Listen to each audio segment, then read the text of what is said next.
Omagyanatimidandhasya Yananjana Shalakaya Chakshurunmilitam Yena Tasmai Shri Gurave Namaha. Shri Chaitanya Manobhishtam Sthapitam Yena Bhutale Swayam Rupa Kadamahyam Tadati Svapadantikam.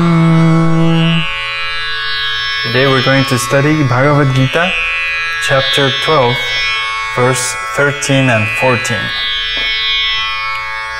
Adhishta sarva bhutanam maitra karuna eva cha nirmamo nirahankaraha samadhukka sukhakshami santushta satatam yogi yatatma dridhanishchayah Mayarpita mano buddhir yo mad bhakta same priyaha.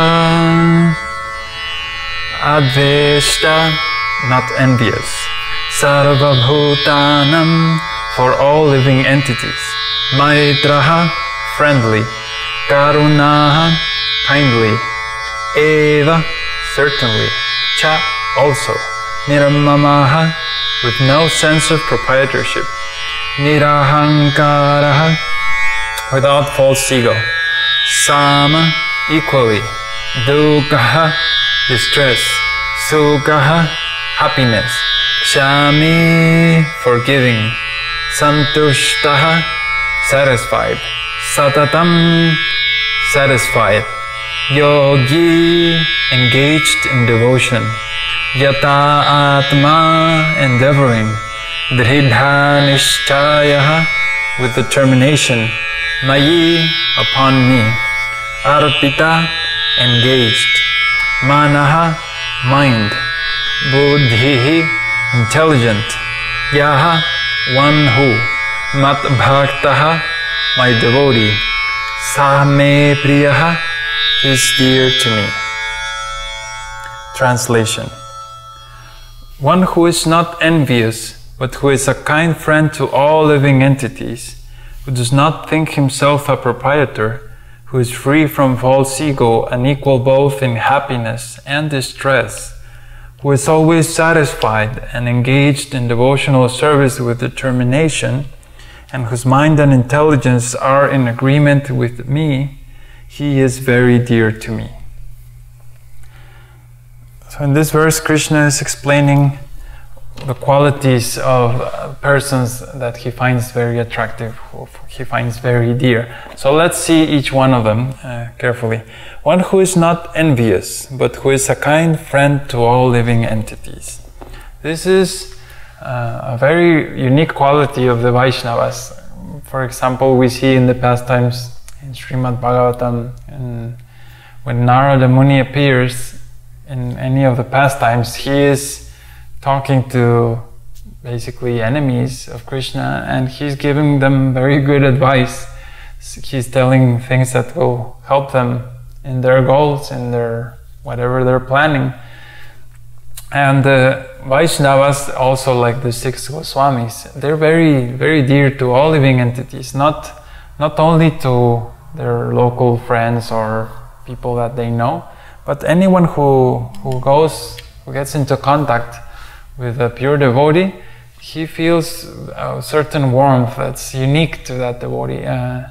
This is one of the qualities of, or one of the symptoms, of the purification of the heart, that one becomes very attractive to others living entities. And enviousness, on the contrary, is very common these days, because if someone is, for example, being successful at something, then someone else will criticize that, oh, this is wrong, or you're doing this, somehow or other criticize, find fault, or find some reason why to be envious.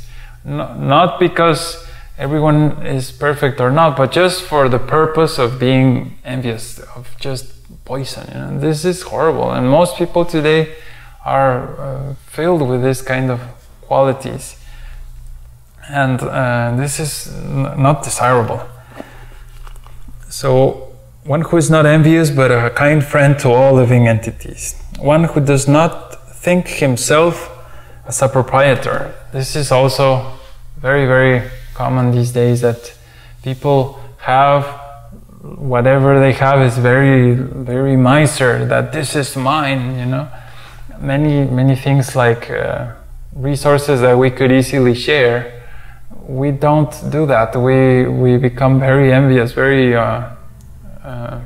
possessive, that this is my object and no one else can use it.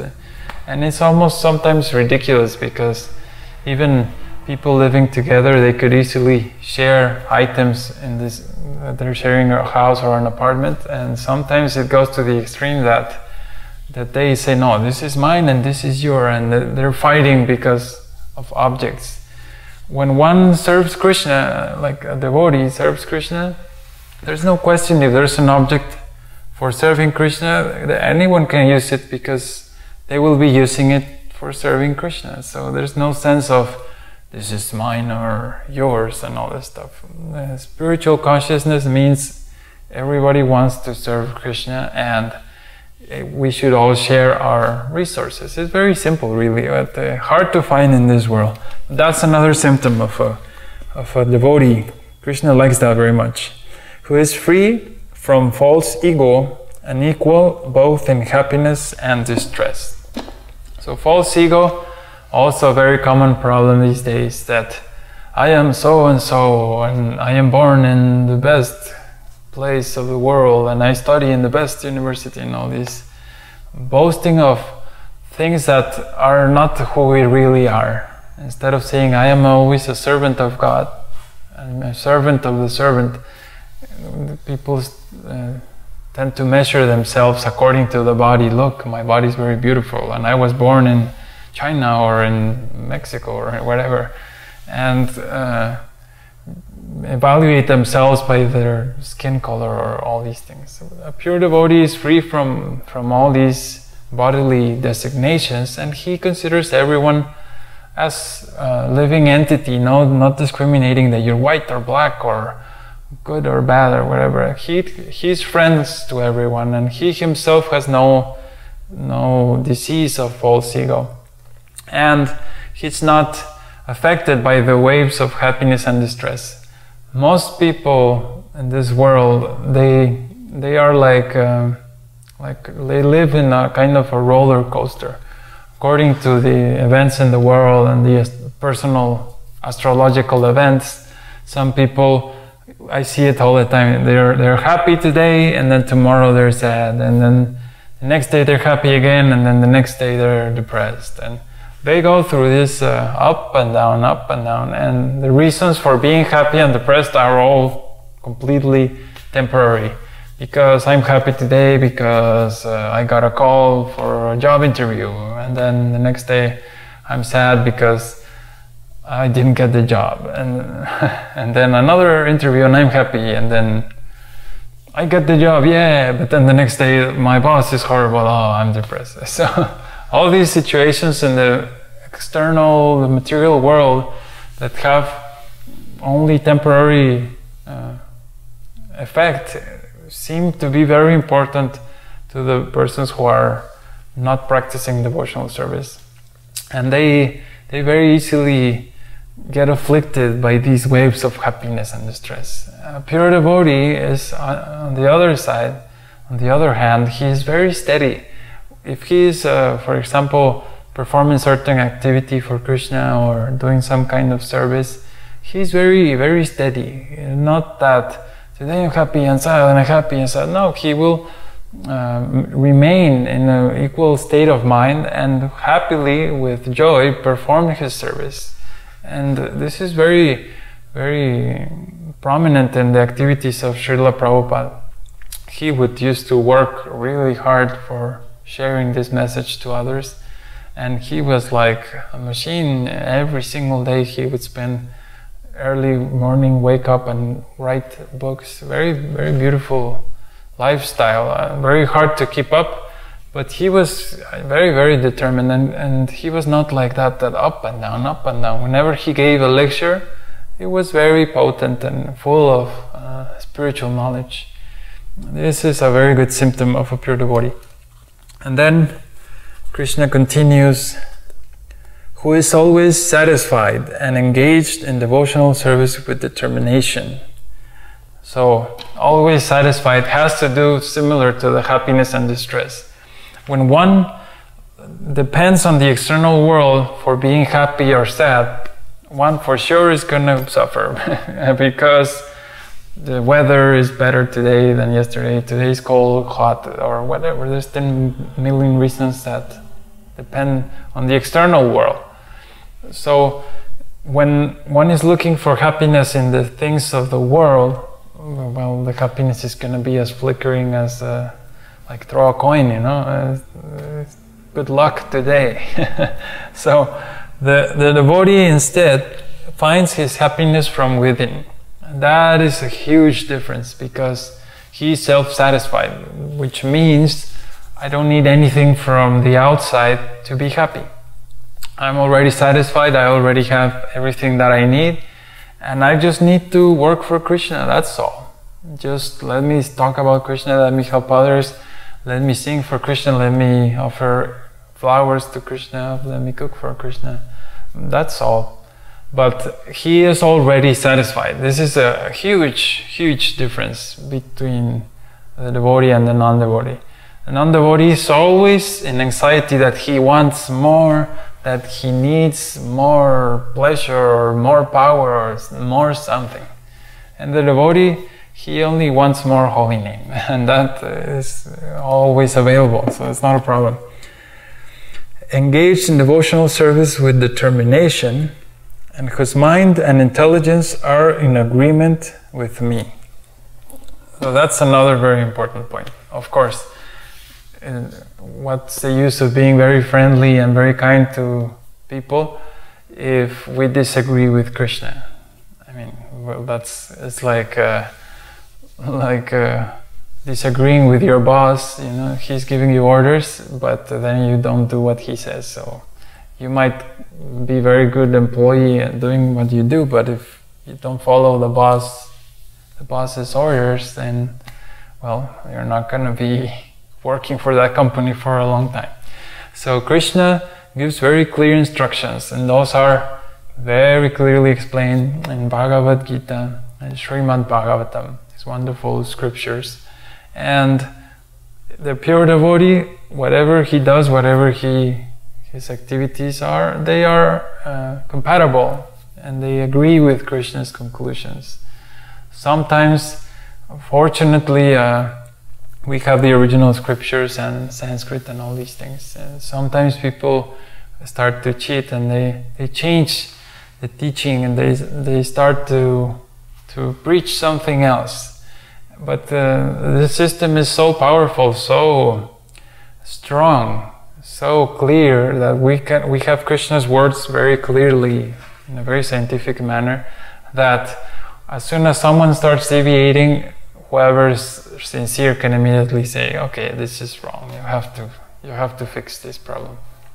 And this is the power of having a spiritual lineage. And Krishna says that devotee who has all these qualities, he is very dear to me. And Prabhupada, in the purport, he says, whenever a devotee is in distress or has fallen into difficulty, he thinks that it is the Lord's mercy upon him. He thinks, thanks to my past misdeeds, I should suffer far, far greater than I am suffering now. So it is by the mercy of the Supreme Lord that I am not getting all the punishment I am due. I am just getting a little, by the mercy of the Supreme Personality of Godhead. Therefore, he is always calm, quiet, and patient, despite many distressful conditions. A devotee is also always kind to everyone, even to his enemy. So what we were talking about, Narada Muni. And then Prabhupada continues,